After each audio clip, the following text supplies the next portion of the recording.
नंद बाबा एक दिन यमुना स्नान करके आए हैं, अपने पूजा घर में बैठे मंदिर में पूजा करने लगे तो घुटमुन घुटमुन घुटमुन कन्हैया आ गई। बाबा ने डांट लगाई तो द्वार पर ही बैठ गई। लाला मैं जय जय की पूजा करने जा रहा हूं और जय जय की पूजा में बिना नहाए धोए नहीं आते। कन्हैया सोचने लगे सबसे बड़ा जय जय में, मुझसे बड़ा जय जय अंदर कौन आ गया। पर बाबा ने रोका है तो रुकना तो पड़ेगा, वहीं द्वार पर बैठ गए, समय की प्रतीक्षा कर रहे हैं, मौका मिले और फिर मैं अपना जलवा दिखाऊं। अब बाबा ने भी शालिग्राम भगवान जी को उठाया, यमुना जल से स्नान कराया, दूध से स्नान कराया, दही से स्नान कराया, घी से स्नान कराया, शहद और शक्कर से जब शालिग्राम भगवान जी का स्नान कराने लगे तो द्वार पर बैठे हुए कन्हैया के मुख में पानी आ गया। बाबा रोज इनको शहद और शक्कर से नहाते धोहाते हैं, ये जय जय तो बड़े मीठे हो गए होंगे, आज देखना पड़ेगा ये इन जय जय में कितनी मिठास आई है। अब गर्गाचार्य जी ने स्नान किया, चंदन अर्पण किया, तुलसी मंजरी पुष्प माला भेंट की। अब आंख बंद करके माला जपने लगे। आंख बंद करके ध्यान जल्दी लगता है। माला जपने लगे तो द्वार पर बैठे हुए कन्हैया ने सोचा कि अच्छा मौका है, गंवाना नहीं चाहिए। घुटमुन घुटमुन घुटमुन आए हैं और सामने से शालिग्राम भगवान जी को उठाया और अपने मुख में धरकर उसको चूसने लगे, पपोरने लगे। 10 मिनट बाद बाबा की माला पूरी हुई। जय हो शालिग्राम जी। देखा तो सिंहासन खाली। अब पुष्प माला हटाई, तुलसी मंजरी हटाई, पर कुछ दिखा नहीं। यहाँ देखा तो कुछ नहीं, यहाँ देखा तो छोटे भगत जी मुंह बुलाकर बैठे थे। क्यों रे लाला, मैंने तुमसे कही थी ना बिना नहाए धोए अंदर नहीं आती है, जय जय का कमरा है, जय जय के घर है। अरे लाला ये तेरा मुंह काहे को फूला हुआ है, जरूर तूने ही कोई गड़बड़ करी होगी। समझ गए गड़बड़ की है, मुंह फूला हुआ है, हल्का सा गुलचा मारा, सोई गपक्ष शालिग्राम बहार। हे भगवान, अरे देवी सुनती हो? जी स्वामी जी। अरे देखो अपने इस छोरे को कितना उद्यमी हो गया है। क्या हुआ जी? देखो ना आज हमारे जय जय को ही निकल गया, जय जय को ही जूठा कर गया, जय जय को चूसने लग गया। मैया कहने लगी सुनो, गुस्सा काहे को होते हो? हमारे लाला बड़े छोटे हैं, मेरा लाला बहुत छोटा है। जरूर मेरे लाला ने गुलाब जामुन समझी हो, गुलाब जामुन समझी होगी। हल्का सा कान भी पकड़ दिया। लाला ऐसा नहीं करते, ये जय जय हैं, जय जय के साथ ऐसा नहीं करते, जूठा नहीं करते। ऐसा सुंदर मनोभाव ब्रज की पावन धरा पर मेरे गोविंद ने कराया है। सुंदर सुंदर लीलाओं का दर्शन, ब्रज की जितनी भी ब्रजांगनाएं हैं सबका मन होता है लाला का दर्शन पाने का। पर सासू अम्मा बड़ी खतरनाक, जाने ही नहीं देती। अब ब्रज की एक रीत है कि नई नवेली दुल्हनों को कहीं बाहर नहीं जाने दिया जाता, पर इनके मन में तो भाव है कि ठाकुर का दर्शन पाना है, कन्हैया का दर्शन करना। करे कैसे? पनघट में व्यवस्था बनी है, पनघट में सारी इकट्ठी हुई और वहीं पर इन्होंने एक व्यवस्था बनाई है। या सब अपने अपने घर की मटकियां फोड़ो। सासू अम्मा मंदिर में मत्था टेकने गई है, जब तक वापिस आएगी बोल देंगी कि वो नंद का छोरा आया था, मटकी तोड़कर चला गया।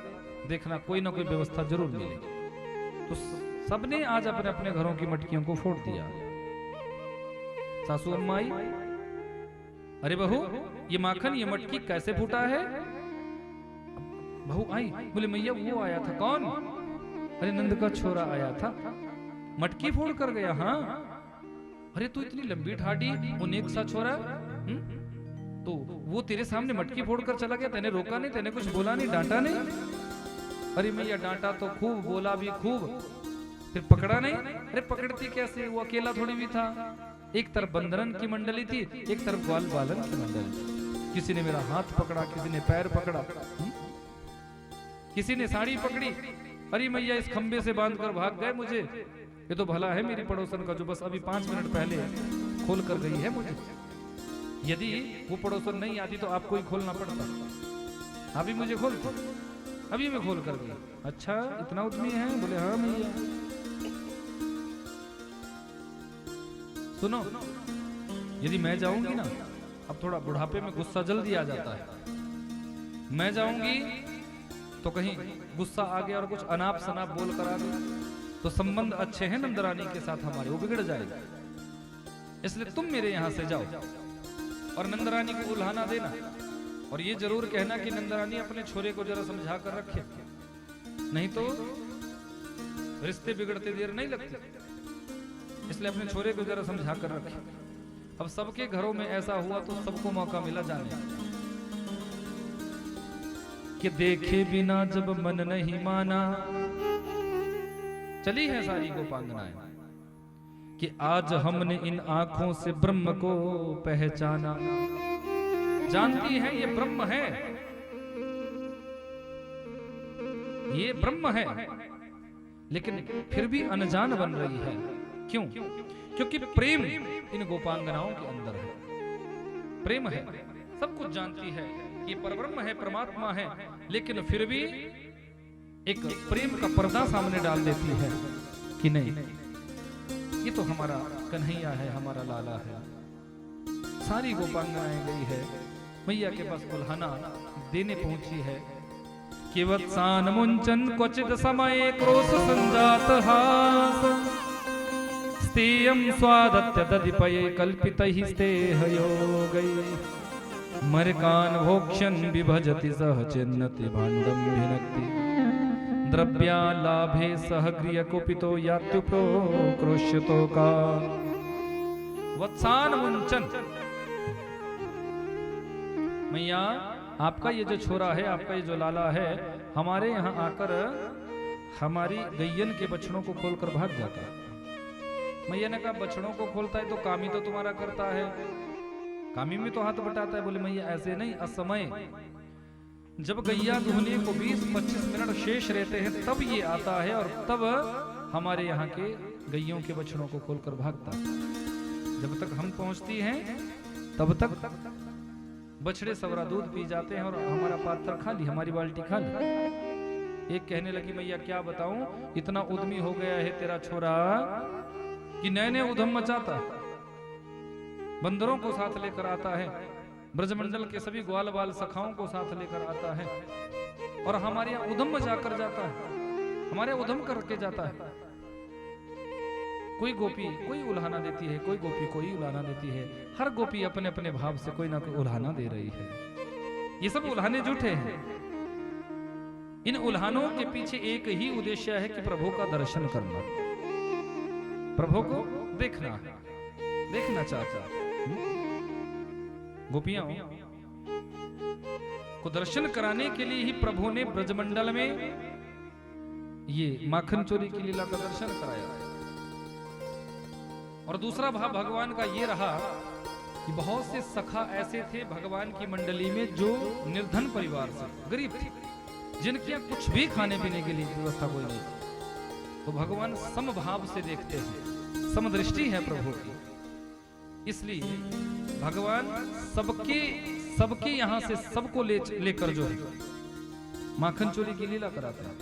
और एक भाव और प्रभु का रहा कि बहुत से परिवार ऐसे थे जो चाहते थे कि कन्हैया हमारे यहाँ भी आकर माखन खाए। अब ऐसे तो कोई भेजेगा नहीं, राजा का बेटा है, पर माखन चोरी लीला के माध्यम से प्रभु हर गोपी के यहाँ जाकर जो हर गोपी के यहाँ का माखन खाया। क्यों? क्योंकि प्रत्येक गोपी जब दही बिलोती थी ना, उस समय एक ही भाव गाती थी, एक ही भाव गाती थी कि एक दिन मेरे घर आ जाना। प्रत्येक गोपी का एक ही भाव होता था, एक ही भाव। माखन दही बिलो रही है, दही बिलो रही है, दही बिलोते बिलोते दही बिलोते बिलोते मुख से गा भी रही है। माखन निकालते हुए गोपियों का ये भाव नहीं होता था कि हम इस माखन को बेचेंगे, पर माखन निकालते हुए गोपियों का एक ही भाव होता था कि इस माखन का भोग हमारे यहाँ आकर कन्हैया पाएंगे, गोविंद हमारे यहाँ आएंगे और इस माखन के भोग को पाएंगे। ऐसा भाव गोपियों का था। ऐसा ही भाव हम सभी का होना चाहिए। आज भी यदि गोपियों वाला भाव हमारे अंदर आ जाएगा तो आज भी कन्हैया आपके यहाँ आ सकते हैं, आज भी आपके यहाँ का माखन भगवान चुरा सकते हैं।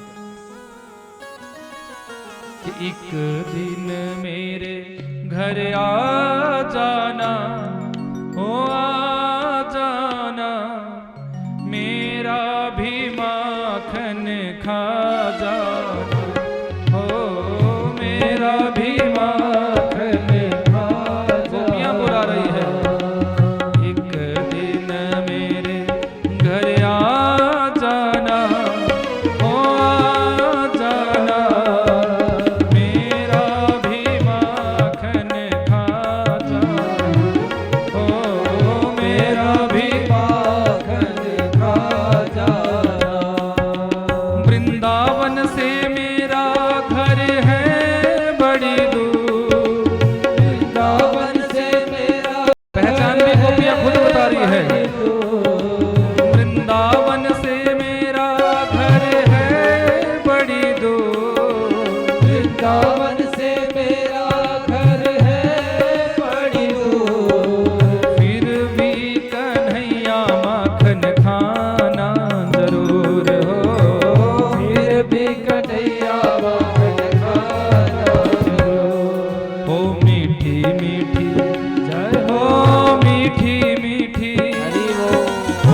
हवेली, यमुना किनारे मेरी ऊंची हवेली, यमुना किनारे मेरी ऊंची हवेली, ऊंची हवेली कान्हा ऊंची हवेली, ऊंची हवेली कान्हा ऊंची हवेली, आकर के हो आकर के हो आकर के दर्श दिखा जाना, दिखा जाना, मेरा भी माखन खा जाना, ओ मेरा भी माखन खा जाना, हो एक दिन मेरे घर आ जाना, ओ आ जाना,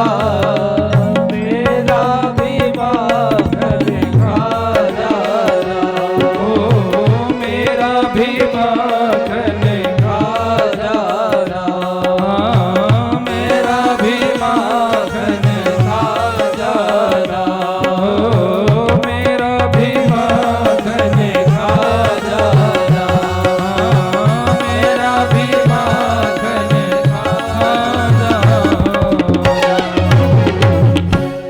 बोली माखन चोर भगवान की जय। तो एक दिन मेरे घर आ जाना, हो मेरा भी माखन, कान्हा मेरा भी, बिहारी मेरा भी। ऐसी गोपियां बुलाती थी। रोज बुलाया करो भगवान को, प्रभु हमारे यहाँ भी आओ और हमारे यहाँ का माखन भी पाओ। कभी तो भगवान कृपा करेंगे, कभी तो कृपा करेंगे, कभी तो आपकी पुकार सुन लेंगे और कभी ना कभी आपको आपके यहाँ जरूर प्रभु आकर भोग पा लेंगे। किसी भी रूप में आएंगे पर आएंगे जरूर। गोपियों के यहाँ आए थे।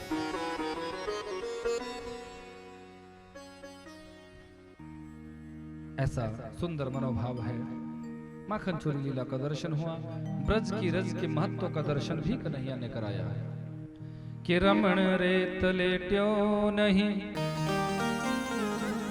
कियो न जमुना पान, कि रे मन तू समझो नहीं, मन को तत्व महान। रमण रेती में कोई लेटा नहीं और यमुना जल का किसी ने पान किया नहीं। ब्रजमंडल में जाने के बाद भी किशोरी जी के नाम को गाया नहीं, तो फिर ब्रज की यात्रा आपकी अधूरी है। ब्रज यात्रा पूरी नहीं हो सकती, ब्रज यात्रा पूरी नहीं हो सकती। 3 महारानियों का स्वामित्व, ब्रज रज रानी, श्री राधा रानी और यमुना महारानी, इन 3 रानियों महारानियों का ही स्वामित्व पूरे ब्रजमंडल पर है।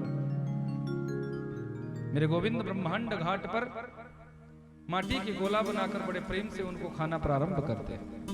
दाऊ भैया ने देखा, हाथ पकड़ा, लाला तूने माटी खाई? बोले खाई तो खाई, ऐसे कैसे खाई रे? मैया के पास लेकर चलूंगा, मैया से पिटाई करूंगा। हाथ पकड़ा, मैया की ओर ले जाने लगे।